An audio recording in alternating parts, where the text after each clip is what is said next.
Hey guys what's up. तो क्या हालचाल है आप सबके। आई होप कि जैसे भी हो बहुत सही हो। तो दोस्तों आप सब ने अदीरा की 2 स्टोरीज सुन ली थी और आज हम बात करने वाले हैं अदीरा की तीसरी स्टोरी की, जो उसकी फाइनल स्टोरी और फाइनल चैप्टर होने वाला था। सबको पता है अदीरा के पास क्या पावर थी, उसके पास एक जिन था और कैसे वो सबकी मदद करती थी, सबको ठीक करती थी। अब जो ये दूसरा किस्सा हुआ था उसके करीबन 1-2 महीने बीत जाते हैं, ठीक है। अदीरा का और नाम होने लगता है, लोग और उसके पास आने लग गए थे, हर कोई उसके पास आकर अपने आप को ठीक कराना चाह रहा था, जो भी इन सारी चीज़ों से गुजर रहा था।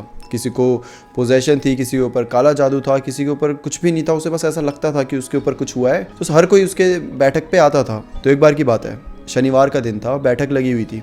अदीरा बैठी हुई है, उसका भाई साइड में है और उसके जो पापा थे वो भी, ये दोनों साइड में खड़े हैं और अदीरा बीच में बैठी हुई है। अदीरा के सामने बहुत सारे लोग बैठे हैं, कम से कम 15-20 लोग बैठे हुए हैं, जिनमें से आधे पोजेस्ड है, आधे उनके ऊपर काला जादू करा हुआ है, सब में कुछ ना कुछ गड़बड़ थी। और फिर अचानक से कुछ ऐसा होता है जो अदीरा ने आज से पहले कभी देखा ही नहीं था। सब बैठे हुए थे, सब अपनी अपनी बारी का वेट कर रहे थे, उनके फैमिली मेम्बर्स वहीं मौजूद थे, सब था कि तभी अचानक से ना वहाँ पे भगदौड़ मच जाती है। दरअसल जो वहाँ बैठे थे, जो पोजेस थे, जिनके अंदर काला जादू, जो मेन वो ठीक कराने आए थे, फैमिली मेंबर्स नहीं, जो मेन वो ठीक करवाने आए थे, 14-15 लोग होंगे, ठीक है। वो सब ऐसे लाइन में बैठे हुए थे, मतलब लाइन भी मैं बता देता हूँ, 3 आगे थे और उनके पीछे पीछे लाइन खिंचती जा रही थी, ऐसा था। अचानक से कोई यहाँ भाग रहा है, कोई वहाँ भाग रहा है, बस भाग रहे हैं और बीच का रास्ता एकदम खाली हो गया है। अदीरा, उसके घर वाले, किसी को समझ ही नहीं आ रहा कि ये हुआ क्या, मतलब सब ऐसा क्यों भाग रहे हैं, ऐसा क्या हो गया। कि तभी अचानक से जो इनका मेन गेट था वो खुलता है और फिर एंट्री होती है एक औरत की।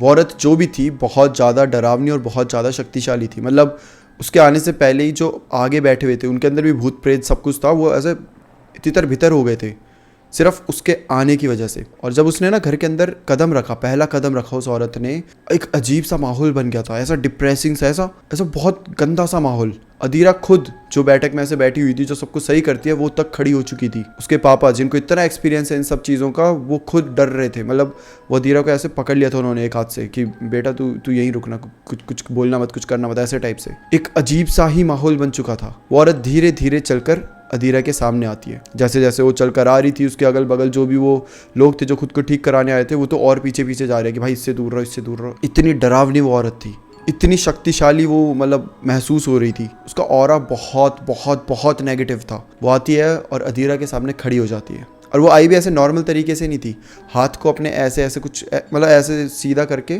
धीरे धीरे ऐसे करके आ रही है और अजीब सी स्माइल के साथ अदीरा को देखते हुए आई, उसके सामने ऐसे खड़ी हो गई और बोलती है कि तू वही है ना जो सबको सही करती है, सबको ठीक कर देती है, तू इसको भी करके दिखा। अदीरा एकदम शांति से ये सब चीज़ें सुन रही है। अब वो जो लड़की होती है वो उसी के सामने बैठ जाती है, पालती मार के बैठ गई है। अदीरा अपनी गद्दी में बैठी हुई है और वो नीचे बैठी हुई है और दोनों एक दूसरे को देख रहे हैं। जो अदीरा के पापा है वो अदीरा को समझा रहे हैं कि कुछ मत बोलना बेटा, बेटा कुछ मत बोलना, तू शांत रहिए, ये नॉर्मल नहीं है, ये जो भी है ये खतरनाक है। और अदीरा को अचानक से पीछे से आवाज़ें भी आने लगी है कि इसके पास मत जाना। और ये आवाज़ें और किसी की नहीं, ये उस जिन की थी जो हमेशा अदीरा को प्रोटेक्ट करता था, हमेशा अदीरा को बताता था कि क्या करना है क्या नहीं करना, ये सेफ जगह है या फिर यहाँ खतरा है, सब कुछ वो बताता था। और वो खुद इतना पावरफुल था, बट स्टिल वो अदीरा को वार्न कर रहा है कि इसके पास मत जाना, ये जो भी है ये बहुत खतरनाक है, कि नॉर्मल नहीं है। और अदीरा ये सब सुन रही है और वो लड़की चुपचाप बैठकर अदीरा को देख रही है और बस हंस रही है और बहुत क्रीपी तरीके से स्माइल दे रही है। फिर कुछ ऐसा होता है जिससे अदीरा खुद को रोक ही नहीं पाती। एकदम से वो लड़की बेहोश हो जाती है। वो लड़की एकदम बेहोश हुई और फिर वो चिल्लाने लग जाती है, बहुत जोर जोर से चिल्लाने लग जाती है। और फिर आवाज़ आती है उसकी हड्डियों के टूटने की। ऐसा लग रहा था जैसे कि उसके अंदर जो भी भूत प्रेत आत्मा जो भी थी उस लड़की को लेकर आई और अब अदीरा के सामने टॉर्चर कर रही है ताकि अदीरा उसको बचा ले, ताकि उसको बचाने की कोशिश करे। वो लड़की पूरी तरीके से बेहोशी की हालत में, उसकी आंखें खुली है लेकिन वो हिल नहीं पा रही, उसकी हड्डियाँ पूरी टूट रही है, वो चिल्ला रही है प्लीज़ बचा लो, प्लीज़ बचाओ, प्लीज़ कोई तो मुझे बचाओ, ऐसे कर रही है। और तब अदीरा फाइनली उठकर सीधा उस लड़की के पास जाती है। उसके पापा उसको रोकने की कोशिश करते हैं, उसका भाई, उसका जिन, सब रोकने की कोशिश कर रहे हैं।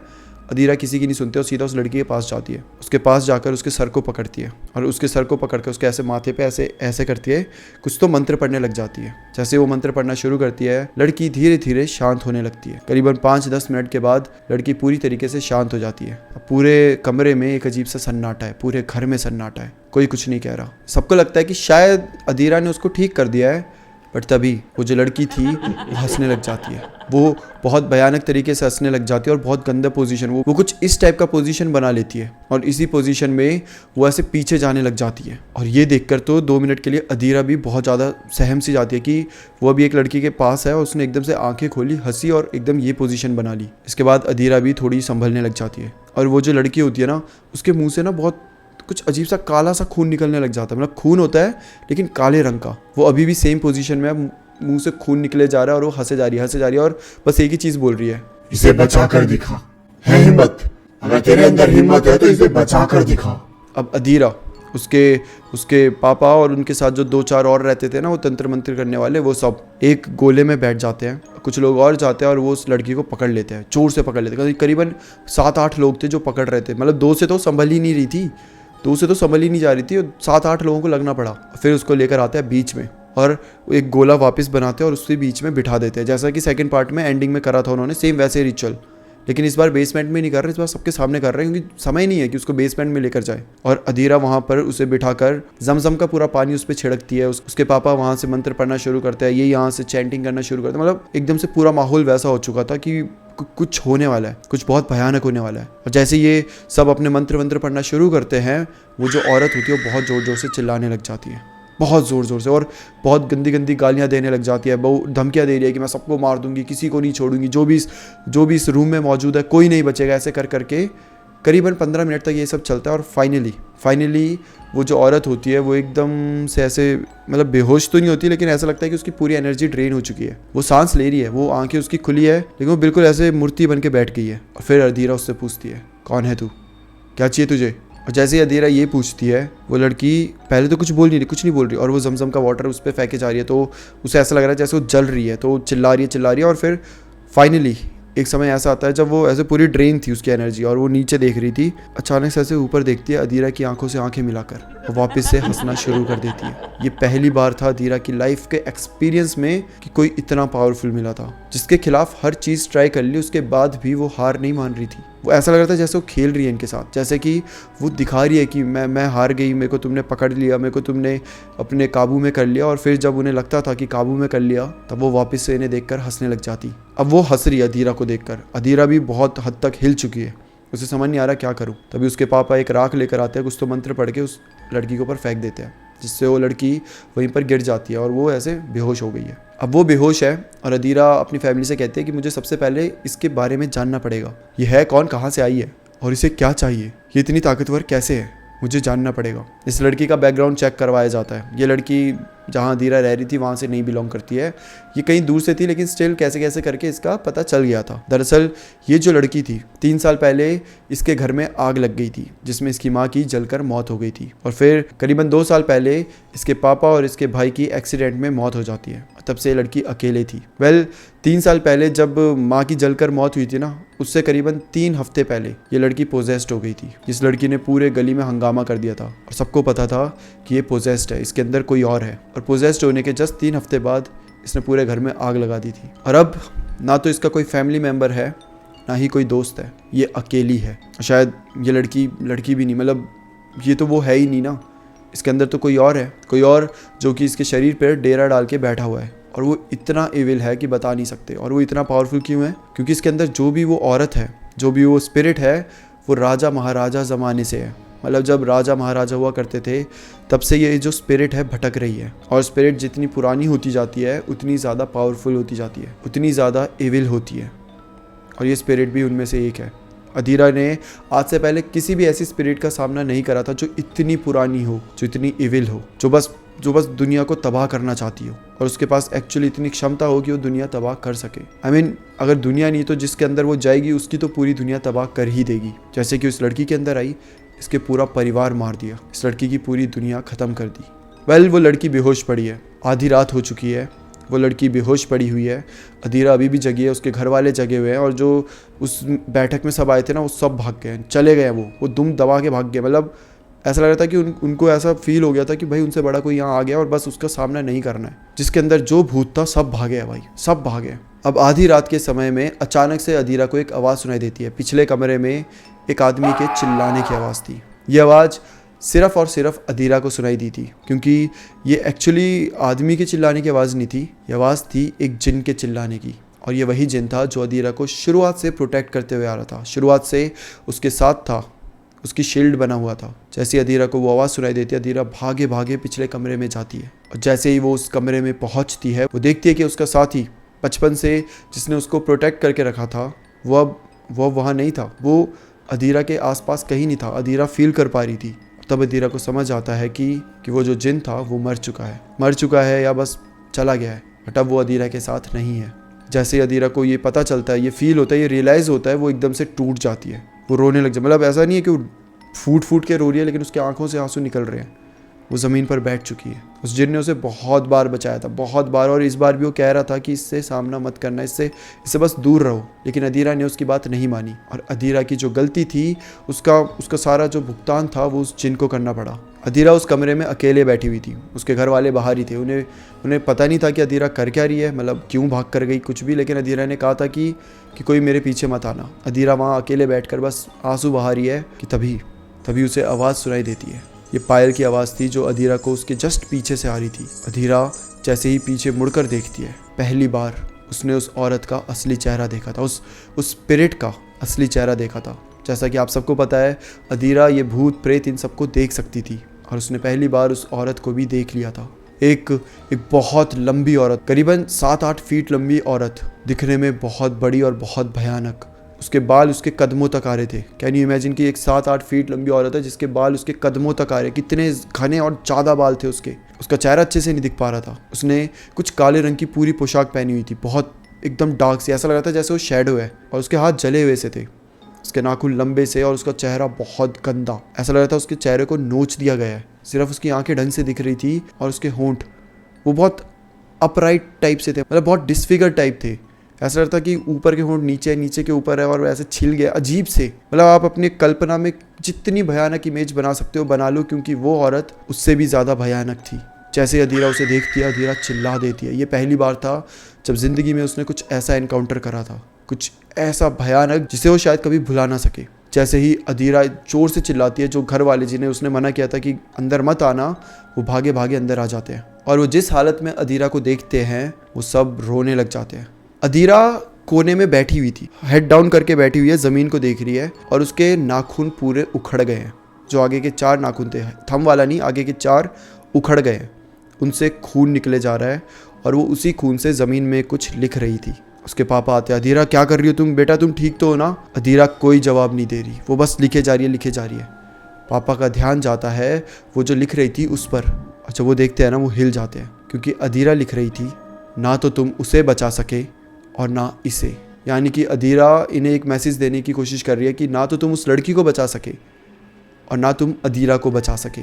उसके बाद अदीरा इनकी तरफ देखती है, और जैसी उस लड़की की आंखें थी, सेम वैसी आंखें अदीरा की थी। इसका मतलब कि अदीरा के अंदर अब वो औरत आ चुकी थी, और अब अदीरा की भी सेम वही हालत थी जो उस औरत की थी जब वो अंदर आई थी। अदीरा पागल लग रही थी, इतनी भयानक और इतनी पागल कि 2 मिनट के लिए तो उसके घर वाले भी उससे डर गए। अदीरा के पापा पूरी फैमिली को बाहर कर देते हैं, और जो कमरा था जिसमें वो बैठी हुई थी उसे लॉक कर देते हैं। जो उसकी माँ है वो रोए जा रही है, वो बोल रही है कि मेरी बेटी को क्या हो गया, उसे ठीक करो, तुम कुछ भी करो, लेकिन उसे वापस लेकर आओ।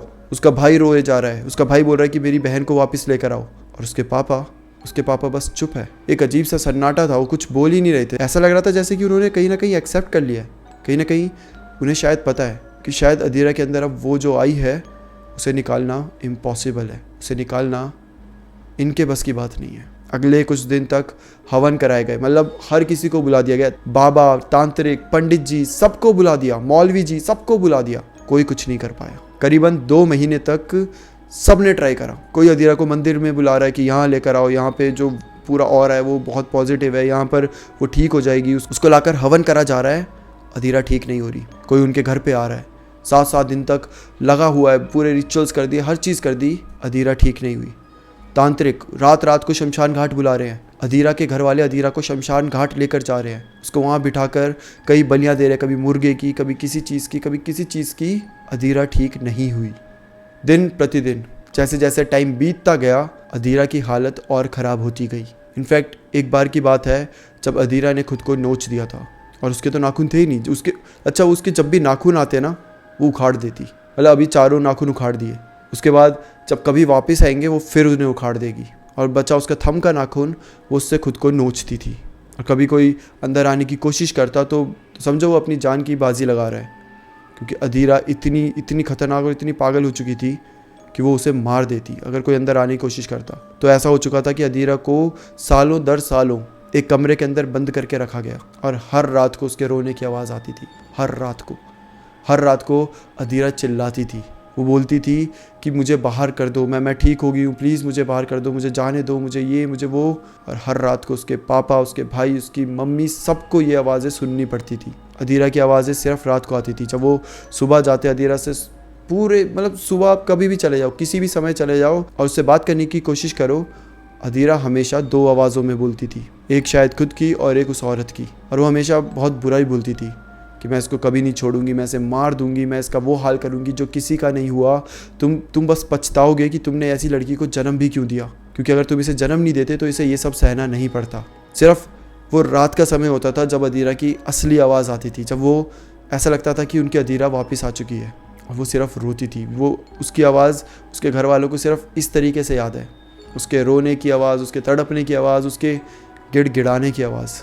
वो अधीरा जो एक समय पर सबको ठीक करती थी, सबको, उसको कोई ठीक नहीं कर पाया। वो अधीरा जो सबके लिए लड़ जाती थी, उसके लिए कोई मतलब जो अगल बगल वाले लोग थे ना, जो आते थे कि हमारे बच्चे को ठीक कर दो, इसको ठीक कर दो, आप हमारे लिए भगवान हो, ये वो, भाई समय के साथ साथ वो भी ऐसे हो गए थे कि अधीरा के घर ही नहीं जाना, अधीरा के बारे में बात ही नहीं करनी। मतलब इस कदर वो बदल चुके थे ना अधीरा को लेकर, जिसे एक समय वो भगवान समझते थे, उनके लिए अब वो शैतान थी। ऐसी थी कि बस उसके बारे में बात ही नहीं होनी चाहिए, क्योंकि अगर करी तो हमें खा जाएगी, हमें मार देगी। लोगों की साइड से सपोर्ट एकदम ज़ीरो हो चुका था। धीरे धीरे अधीरा के भाई बड़े होने लग गए। अधीरा के पापा और उसकी मॉम की दोनों की डेथ हो जाती है, और अधीरा का भाई शादी करके कहीं और शिफ्ट हो जाता है, और उसको उसी रूम में बंद करा रखा था। उधर रखे थे 1-2 लोग रखे हुए थे जिनको थोड़ी तंत्र विद्या ये सब आती थी, ताकि अधीरा बाहर ना निकल पाए, और सिर्फ उस जगह की सुरक्षा करने के लिए वहाँ 2-3 लोग रखे थे। लेकिन अधीरा के भाई भी कहीं और शिफ्ट हो जाते हैं, और ऐसे ही करके 18 साल बाद अधीरा की फाइनली मौत हो जाती है। अब आप ये भी सोच रहे होंगे कि अधीरा का भाई कितना बेरहम होगा ना, कि अपनी बहन को इस कदर छोड़कर चला गया। लेकिन असल में वो छोड़ के नहीं गया था, मतलब वो अब ऑब्वियसली उसका अपना परिवार था, उसके बच्चे हो गए थे, उसकी फैमिली थी, तो वो उन्हें सेफ रखना चाहता था, इसलिए वो अधीरा से थोड़ा सा दूर रहता था। लेकिन वो अक्सर आता था, अधीरा को चेक करता था, अधीरा से बात करता था, अधीरा के लिए कई जगह ट्रीटमेंट ढूंढने की कोशिश करता था। मतलब एक समय तो ऐसा भी आ गया था कि उसके भाई ने इतने हाथ पैर मार दिए थे ना, हर जगह बाबा पंडित हर जगह गया था, कहीं कुछ फ़ायदा नहीं हुआ तो अधीरा को मेंटल हॉस्पिटल ले गया था, डॉक्टर्स को दिखाने लग गया था। मतलब वो बचपन से ये चीज़ें देखता आ रहा था कि भूत होते हैं, प्रेत होते हैं, ये शैतान जिन ये सब होते हैं। स्टिल वो सोचा था कि नहीं मेंटल प्रॉब्लम होगी पक्का, अगर ये सब ठीक नहीं कर पाए तो मेंटली होगी, डॉक्टर को दिखा दो, साइकेट्रिस्ट को दिखा दो, कुछ ना कुछ कर दो, उसकी मेडिकेशंस चला दो, हर चीज़ उसने ट्राई करी, बट अधीरा कभी भी रिकवर नहीं हो पाई।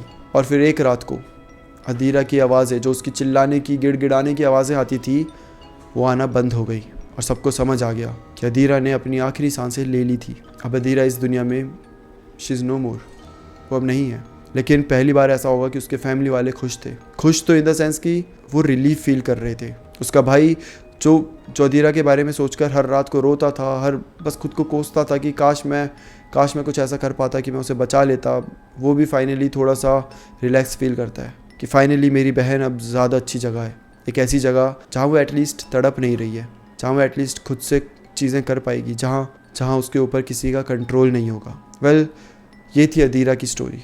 कैसे एक छोटी सी लड़की जिसके पास इतनी भयानक पावर थी, जो दूसरों को ठीक करती थी, उसने अपनी पावर का कितना सही यूज़ करा था, कैसे उसकी वही पावर उसकी जान ले गई, और कैसे उसको एक इतनी शक्तिशाली स्पिरिट का सामना करना पड़ा जिसने उसकी पूरी दुनिया बदल दी।